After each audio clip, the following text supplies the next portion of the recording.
अगस्त में मुंबई में विपक्षी दलों के गठबंधन इंडिया की तीसरी बैठक होने वाली है, जिसकी अगुवाई गठबंधन की घटक दल एनसीपी और उद्धव ठाकरे की शिवसेना करने वाली है। लेकिन इस बैठक से पहले एनसीपी चीफ शरद पवार ने इंडिया को झटका देने की तैयारी कर ली है। 1 अगस्त को शरद पवार प्रधानमंत्री नरेंद्र मोदी के साथ मंच साझा करने के लिए तैयार हैं। एनसीपी चीफ के इस फैसले से विपक्षी गुट में खलबली मच गई है।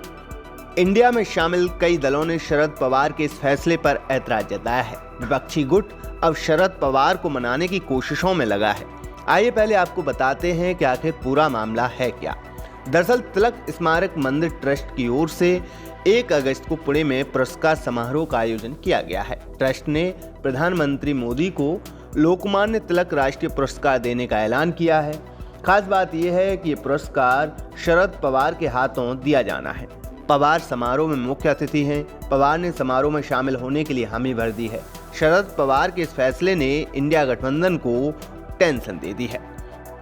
हालांकि शरद पवार को इस कार्यक्रम में शामिल नहीं होने के लिए मनाने की कोशिश की जा रही है। विभिन्न दलों का एक प्रतिनिधि मंडल आज शरद पवार से मिलने वाला है, जिसमें कांग्रेस, एनसीपी, शरद गुट, उद्धव ठाकरे की शिवसेना, यूवीटी, आम आदमी पार्टी, सीपीआई-एम शामिल है। इस प्रतिनिधि मंडल ने रविवार को भी शरद पवार से मिलने की कोशिश की थी, लेकिन मुलाकात नहीं हो पाई। अब ये प्रतिनिधि मंडल आज मुलाकात कर सकता है। शरद पवार के पीएम मोदी के साथ मंच साझा करने पर उद्धव ठाकरे की पार्टी और महाराष्ट्र में शरद पवार की पार्टी एनसीपी की सहयोगी शिवसेना यूवीटी ने कड़ा ऐतराज जताया है। उद्धव ठाकरे की पार्टी ने कहा है कि शरद पवार का यह फैसला उचित नहीं है। उद्धव गुट के नेता संजय राउत ने कहा, जब प्रधानमंत्री इंडिया के घटक दलों को तरह तरह के नाम दे रहे हैं और जब उन्होंने और उनकी पार्टी ने एनसीपी को बर्बाद कर दिया है, तो एनसीपी प्रमुख का इस कार्यक्रम में शामिल होना उचित नहीं लगता है। राउत ने कहा, बीजेपी ने न सिर्फ एनसीपी को 2 टुकड़ों में तोड़ दिया है, बल्कि पीएम ने एनसीपी को भ्रष्ट पार्टी बताया है। अगर एनसीपी को इतना नुकसान हुआ तो उसके पार्टी प्रमुख प्रधानमंत्री का अभिनंदन कैसे कर सकते हैं?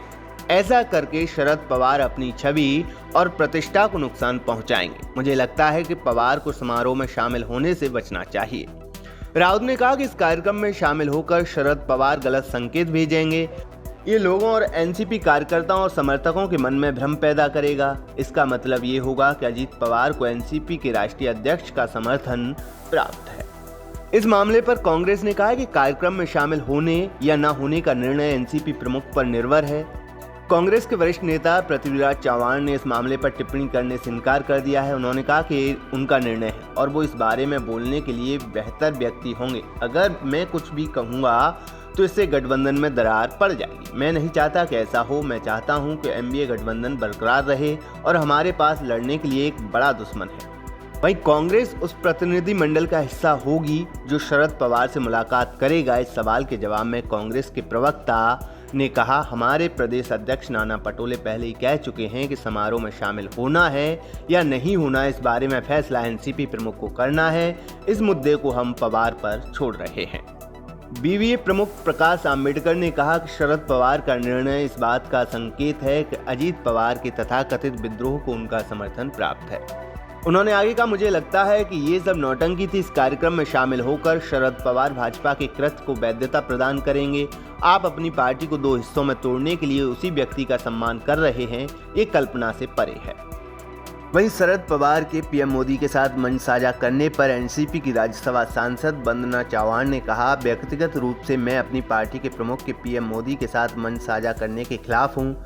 उन्होंने हमारी पार्टी को तोड़ा है और हम पर भ्रष्टाचार का आरोप लगाया है। मैंने पवार साहब से इस कार्यक्रम से दूर रहने का आग्रह किया है। हालांकि उन्होंने कहा कि उन्होंने ही पीएम मोदी को समारोह में आमंत्रित किया था। सम्मान समारोह का आयोजन कर रहे तिलक ट्रस्ट के सदस्यों के समझाने पर उन्होंने ऐसा किया। ये अजीत पवार के नेतृत्व वाले विद्रोह से पहले था। ये पूछे जाने पर कि क्या शरद पवार ने सही किया है, एनसीपी के पुणे प्रमुख प्रशांत जगताप ने कहा, एक सर्वदलीय प्रतिनिधि मंडल हमारे पार्टी प्रमुख से मुलाकात करेगा ताकि उन्हें कार्यक्रम में शामिल न होने के लिए मनाया जा सके। चूंकि वो आज पुणे में नहीं आए हैं, इसलिए हम सोमवार सुबह उनसे मिलेंगे और उनसे समारोह में शामिल नहीं होने के लिए आग्रह करेंगे।